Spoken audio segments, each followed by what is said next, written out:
Hello and welcome to Talk Bowling, episode 110. I'm John Congan. I'm Tony Rucco. Talk Bowling is proud to bring you the latest information from the bowling industry, bowling tips, and updates on the largest internet bowling website, bowlingball.com. Nice. The camera is super close. It seems like every week it gets closer. Next week it's just going to be sitting on the table. I don't know what I'm doing. It is like right in our face. I don't want to have to zoom as much. Yeah, I don't want to work that thumb. I don't know. Okay. They don't know. Now you've confused viewers. In living color. They're like right up in our face. All right. So if our eyes look like they're crossing, that's why. Yeah. All right. First question is from Brandon. The tendon on the inside of my thumb, where my thumb connects to my hand, gets very sore and painful. If I bowl several times a week or more than 3 games at a time, it starts to affect my throat. I start losing the ball early because I can't keep a hold of the ball as easily. If I don't use Vaseline or neosporin and some bowling tape to protect the skin tears open and causes even more pain. I usually use my 16-pound Brunswick Nemesis, and this has been a problem from the first time I used the ball. My question is it common for the tendon on the inside of your thumb? Is it common for the tendon on the inside of your thumb supposed to get sore, painful when bowling a lot? I guess I should have rewrote that. Is this something that the guys throwing 20 plus games a week have just gotten used to, or is the grip on my bowling ball slightly too far apart? That's a lot of questions. That was rough. That was. Okay. Well, John put in here our common statement when questions like this is that we're not doctors. Yes. There is no reason you should be in pain while you're bowling, especially if it's, outside of, if you have a bad back or bad knees, obviously. Right. But from the actual motion of bowling or putting your hand in the ball, you shouldn't be in pain. I put down here, if you're hurting, you should have your equipment looked at by a pro shop operator and your hand looked at by a doctor. As you were reading it, though, he said that this has been a problem from the first time he used this Brunswick Nemesis. Was it not a problem before that with the previous ball? Good question. And if that's the case, then it's obviously something in that ball. Right. So maybe that's where not you in start. the ball, but how the ball. Well, yeah, the way the ball is drilled for you. So maybe that's where you start, I guess. Let's see. Before I let John answer this last part, because I don't have that issue, I'll let him answer it. The guys throwing 20 plus games a week, no, they don't hurt. Right. Their hands, I'm sure, get sore. Mm-hmm. I'm sure most professional bowlers, have some kind of routine they do to keep their hand from swelling or from hurting. But no, they don't have an issue of hurting from the fit of their ball. That ball has to fit your hand perfectly. So no, this isn't a common issue. You should have this looked at. So answer the question first. Is it happening with other bowling balls, or is it primarily this ball? As for the skin tearing problem, I have the same issue a lot on the back side of my thumb. I started using protecting tape, but even bowling a lot, it still seems to rub there a lot.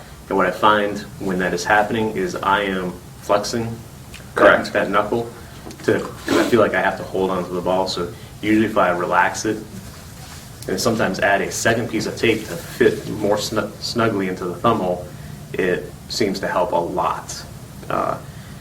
What else did I say in here? You want that to be super snug, but obviously not get stuck. And the force of just delivering the ball should help it off the thumb during delivery. Right. The whole the timing of when the ball gets to the bottom of the swing, it's matched up with the fit of the ball and the proper pitch and the proper size of the hole. Again, you shouldn't have to squeeze it all. The thumb should be very relaxed. Like John said, everyone come up with their own way of getting that feel, but you shouldn't be squeezing your thumb. Like John said, when he squeezes, he pushes his back knuckle out and it tears here. You shouldn't have that issue. You should be very relaxed in the ball. So you got a couple questions there, but hopefully we helped you with that. Yep. It's usually when I get tired. When I'm tired, I feel like I need to... He gets tired thumb. Yeah. Oh, stop. All right, question from Brian. My question is, with regards to tournament play, I'm having a problem with making a transition from game to game. Each game we move 1 to 2 pairs, and I often am at a loss in the first 3 to 5 frames, causing me to play catch-up towards the end of the game.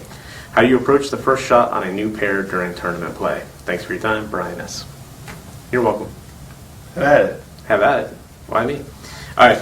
I think the whole reason I personally think the reason you move lanes in tournament play is to kind of keep it fair, and also better bowlers adjust. And it's a competition, so you need to prove that you can adjust Yeah, Would you agree with I that? think it 50-50. What's the other 50? It's so you don't get lined up. It's so you don't. It's very common to get. You'll just get dialed in on a pair, and that's when you see these ridiculous telephone numbers getting shot. So they keep you moving to keep you guessing a little bit. Right. Yeah, and so that's where the adjusting part obviously comes in. They don't want you to get settled in on a pair and just beat that pair to death. So they move you across the pairs and they keep it a little more even. So Yes. that is correct.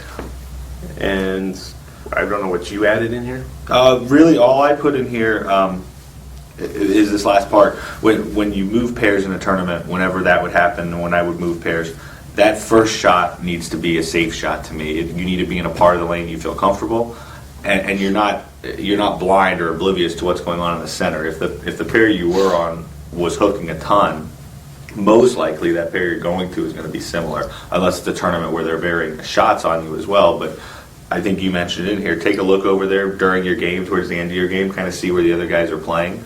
Yeah. And that first shot off your hand needs to be a safe shot. If you get out of there with a read and a spare or a strike, then you're doing good. If you're lucky enough not to be the first bowler, watch your opponent or watch your teammate and see what their ball does. Yeah, that's huge. Don't rely just on what you're doing. Watch. Yeah. You may not bowl the same part of the lane they do, but you kind of know what they normally do, or you can watch their ball reaction and see what's happening. Correct. And try and make a guess as to what your ball's going to do. Yeah, you're basically the thing I always thought when I would bowl in tournaments where you would move pairs is just like I said, keep it safe, keep it in play, and make your moves really small. Don't you'll see guys they'll think the lane's hooking based on something they saw, and they move. I mean, arrows at a time, and they make these huge adjustments, and then they narrow it down. Instead of doing that, I mean, just make a small adjustment, keep it around the head pin, make yourself spare, and get out of there. But it shouldn't be, depending on the type of tournament, it shouldn't be that different. You should be going from pair to pair. There's going to be subtle differences because of who bowled on it prior to, or just subtle differences in the lanes in general. But overall, you need to keep the ball in play. Right.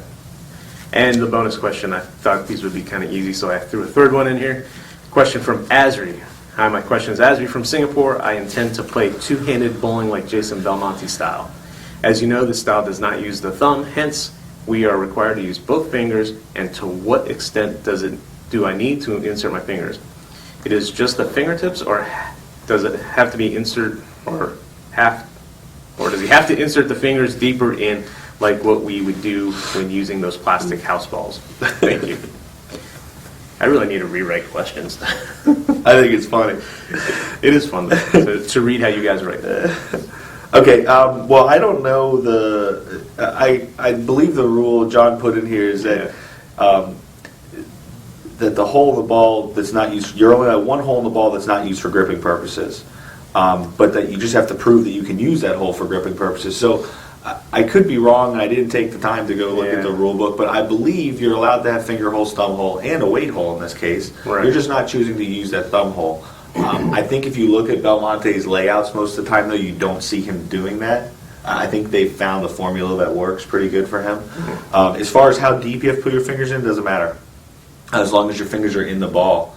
I believe Jason Belmonte and Oscar Palermo put their fingers all the way in like a conventional ball, that really? second knuckle. You will see some guys that only go to the fingertip, but I'm 99% sure they go all the way to the second knuckle, and they may vary that. That may have something to do with ball reaction, but I'm pretty sure they go all the way into that second knuckle. And if I'm wrong, I'm sorry, but I'm pretty sure that's right. Wow, I would not have guessed it. And I also put in here, obviously, this applies to the U.S. as far as I know. I don't know if the rules of bowling are the same everywhere. Yeah, I don't know for sure either. But I assume they should be close, if not exact. Yes. So hope that answers your question. If not, let us know. All right. Sure. This week's episode is brought to you by Brunswick and the all-new C-System VersaMax. The CFT VersaMax solid cover stock uses a combination of all the CFT cover stocks to create the ultimate cover stock. This provides enhanced projection down lane while saving axis rotation for more energy on the back end and through the pins. The new dual flip eye block is a symmetric core that keeps the block revving on the back end and all the way through the pins for increased pin action. Check out the all-new C-System VersaMax and all of Brunswick's performance balls today at bowlingball.com. We should put in your reviews in that too. That'd be a little long though. It would be. But you should read Tony's review on Sure. there. Watch the video. Yeah, we have a really good video and reviews on Versamax. And if you'd like to contact us and ask your own questions, you can contact us by emailing questions@talkbowling.com. Leave a comment on any episode at talkbowling.com. On Twitter, we are at talkbowling, and on Facebook at www.facebook.com/talkbowling. Very good. They did that well. Thanks. Last week's question of the week was, who was the first professional athlete to compete I think we did that last week. Did we? Okay. Yeah, we did. To compete in a national PBA Tour event. Case doesn't work. The answer is Larry Seipel from Punter? no. He is a punter. Punter? He's a punter. Punter. Super Bowl champion, Miami Dolphins, circa 1974 at Bird Bowl in Miami, Florida. I thought we were talking about bowling, so I got confused. Did you not read the question? I did not. I just read it. I was too busy talking about copy-paste mistakes. Oh, okay. Because I copy and paste. Anyway, he was a punter for the Miami Dolphins, John, I see that. which makes him a professional athlete. To compete in a PBA tournament. Yes, you got it now? I got it. Okay. Trick question for this week. Not really a trick question. It was interesting. It was interesting, though. Yeah. Who was the first PBA bowler to roll more than one 300 game in the same tournament on multiple occasions? I'm not giving you any hints. I don't know if I could give you a hint. I could. All right. All right. On to our contest, the Choose Your Path contest. Congratulations to Corey P. on being selected as the winner of the Choose Your Path contest. Chris is the lucky winner of a Pyramid Path bowling ball. Whoa, Chris or Corey? Corey. Who's Chris? I copied this directly from what was put on Facebook, so whoever posted on Facebook screwed it up. Okay. All right. Corey. Is Chris the lucky- or Corey? We don't know. is the lucky winner of the Pyramid Path bowling. Any color or weight. Path bowling bag, any color or model, and any pyramid shoe. Thank you for all who participated. Only one person won, I promise. I just don't know if it was Corey or Chris. I know the last name was Plis, P-L-I-S. I just didn't put it in there. Okay. Maybe his name is Corey and he goes by Chris. We'll go with that. Sure, maybe. All right, more stuff we're giving away. Okay. Our 10,000 likes contest on bowlingball.com's Facebook. We're currently at 9,850, so we're getting very close, hopefully, through the weekend. Today's Friday. So hopefully through the weekend, enter that contest and have a chance to win. We're giving away 7 gift certificates, one $100 gift certificate, 2 $50 gift certificates, and 4 $25 gift certificates, good on bowlingball.com. All you have to do is like us to be entered in that. There you go. And there's multiple ways you can get multiple entries. If you go to our promotion page on bowlingball.com, you can see all the ways to get entered. Perfect. Contest reminder, bowlingball.com gives away a brand new bowling ball every week of the year. 52 weeks, 52 winners. All you have to do is sign up weekly for your chance to win. Also, I'll let you do the next one. Also, through I didn't separate them, so I got confused. I started running them on. Also, through the end of 2012, there's a separate giveaway just for participating on bowlingboards.com. Come join the community of bowlers there, discuss equipment, lane conditions, tips, techniques, and more. Every post you make is an entry into a drawing for a brand new bowling ball or bag. It varies by week. Yes. You know, if we laid the notes out better, I'm sure this whole thing would be a lot smoother. Possibly. But it is fun But watching us screw up. You can't control Corey and Chris, though. Like we did, that wasn't the flow. I know. No. But it was funny. I didn't catch it. You caught it. I guess. As I was reading. I have no new ball releases. The Pearl Droid was released this week, so that's out and available. There's a video and reviews up on bowlingball.com. And other than that, we're in that time of year. There's no releases. So, Alrighty. In closing, please remember that bowlingball.com is free shipping on every item every day. No hidden handling fees, no packaging fees, no added insurance fees. The price shown on the product page is the price you pay at checkout. No surprises. have a good Easter. Have a good Masters week. Oh, it is Easter weekend. Well, Master weekend. Master weekend started yesterday. Easter weekend. And happy Good Friday. Yes. Thanks for watching. Thanks.